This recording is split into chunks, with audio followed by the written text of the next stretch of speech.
लेकिन मंदिर में बैठे भोलेनाथ की मर्यादा का पालन कितना करोगे और किया है, ये बहुत बड़ी बात है। मंदिर सजाना कोई बड़ी बात नहीं है। तो आइए, कुछ चीजें ऐसी हैं हमें मानना चाहिए। हमने कल आपको कई एक कथा सुनाई भोले बाबा के रूप सौंदर्य की, और आज भी हम तुम्हें वहां ले चलते हैं। हमने आपको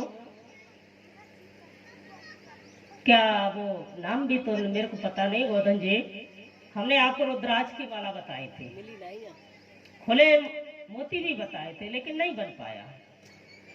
अब नहीं बना तो कोई बात नहीं है, लेकिन इसकी कथा हम तुम्हें जरूर सुनाएंगे, क्योंकि सामान का पर्चा बनाने से पहले मुझे कहीं कहीं जजमानों को तो ऐसा लग जाता है कि कहीं ये भर तो नहीं ले जाएंगे। ये सोच निकाल के रख दीजिए, इसका भला तुम्हें मिलेगा। एक बार कहा भयो,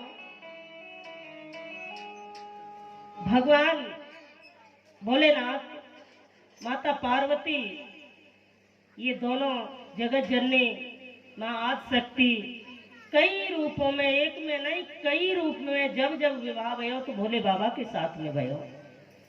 तो माता पार्वती रुद्राक्ष की कथा तुम्हें सुनाने के लिए हम इस प्रसंग पर जा रहे हैं। माता पार्वती के कई विवाह हुए हैं, 1 2 4 10 नहीं, 20 50 64 विवाह भगवान भोलेनाथ के साथ में, मैया के साथ में भये। उसमें 63वां जो विवाह था वो माता सती के साथ में हुआ, और माता सती बहुत प्यार करती थी, बहुत सेवा करती थी, बहुत प्रेम करती थी अपने पति देव से। ये माता सती दक्ष प्रजापति की बेटी थी। भगवान नारायण, भगवान ब्रह्मा से मां भगवती आदिशक्ति की आज्ञा पाकर के त्रिदेवताओं को धरती पर भेजो। और भगवान ब्रह्मा जब धरती पर आए हैं तो उन्होंने कहा, मां की आज्ञा है कि सृष्टि का सृजन करूं। तो उन्होंने उसी पल मन में सोचा, इधर भगवान नारायण को भी यही आज्ञा थी। आज ये ब्रह्मा विष्णु महेश को धरती पर लाने का कारण, जब कोई गहन चिंतन करता है तो भाव से भी आंसू गिरते हैं। जब कोई गहन खुशी में होता है, अधिक खुशी में, तो भी आंसू छलकते हैं। जब कोई बहुत दुख में होता है तो भी आंसू छलकते हैं। लेकिन अंतर कितना होता है मेरे भाइयों, जो दुख के आंसू हैं वो गर्म पानी निकलता है, जो सुख के आंसू हैं वो ठंडा पानी, शीतल पानी निकलता है। ये पहचान होती है।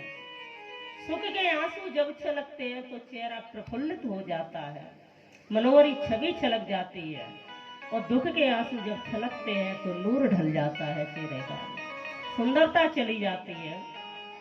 आज धरती पे माँ की भगवती की कृपा से त्रिदेवताओं को पदार्पण होने वाला था।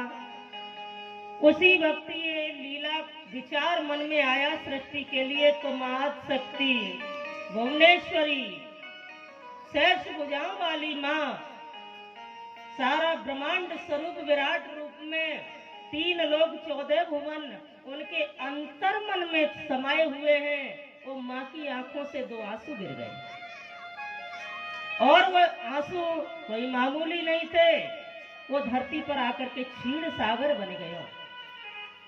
क्षीर सागर पवित्र, जिसमें शेषनाग की सैया पर भगवान नारायण विराजमान है, और वो चिंतन कर रहे हैं माँ की आज्ञा को।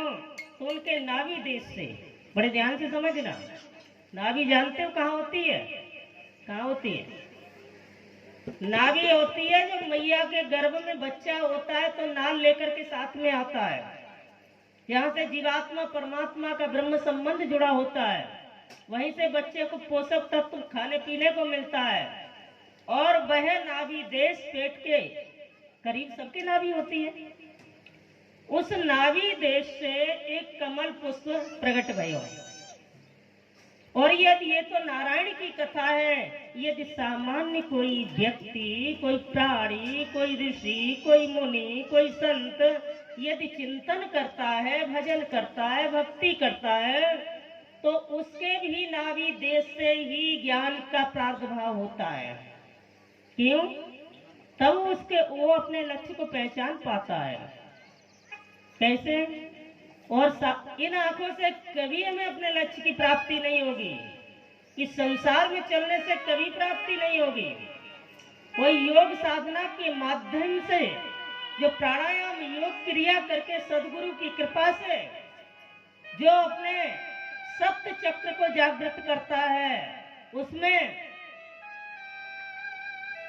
मूलाधार, गुदाधार और नाभि चक्र जो है, इसमें भगवान भोलेनाथ का शिव तत्व पिंडी मां भगवती के सहित विराजमान है।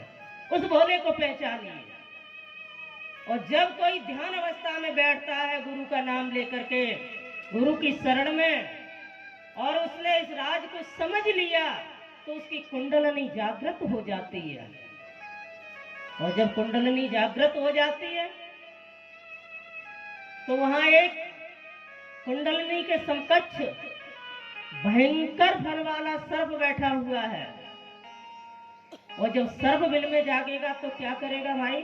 भागेगा बाहर निकलने के लिए। तो वो नीचे नहीं ऊपर को भागता है। और जब इस तरीके से भागता है तो उस वक्त जिसकी कुंडलनी जागृत हो जाती है, वो भगवान भोलेनाथ का वरदानी संत बन जाता है, भक्त बन जाता है। दुनिया की उसे कोई फिक्र नहीं रहती, कोई मोह नहीं रहता। वो संसार को भूल जाता है, हर किसी के अंदर भोलेनाथ का दर्शन करता है और रोम रोम में उसके सदा से वास कर जाते हैं। जब वह भयंकर सर्प कुंडलनी को जागृत करके ऊपर आता है तो अनाहत चक्र इत्यादि चक्रों का वर्णन हम बाद में करेंगे, लेकिन अभी कुंडलनी की बात हो रही है। और जब ऊपर को वह नाग संस्कार भरता हुआ उठता है तो व्यक्ति के रोम रोम में ज्ञान फैल जाता है, प्रकाश फैल जाता है। तुम किस प्रकाश की बात कर रहे हो? किस प्रकाश को तुमने सुना है? किस ज्ञान को तुमने सुना है? और संसार की इसीलिए तो कहा है संतों ने कि तू टेढ़ो तेरी टेढ़ी रे नजरिया, मथुरा तेरी टेढ़ी, गोकुल तेरा टेढ़ा, टेढ़ी है तेरी यशोदा डुकरिया।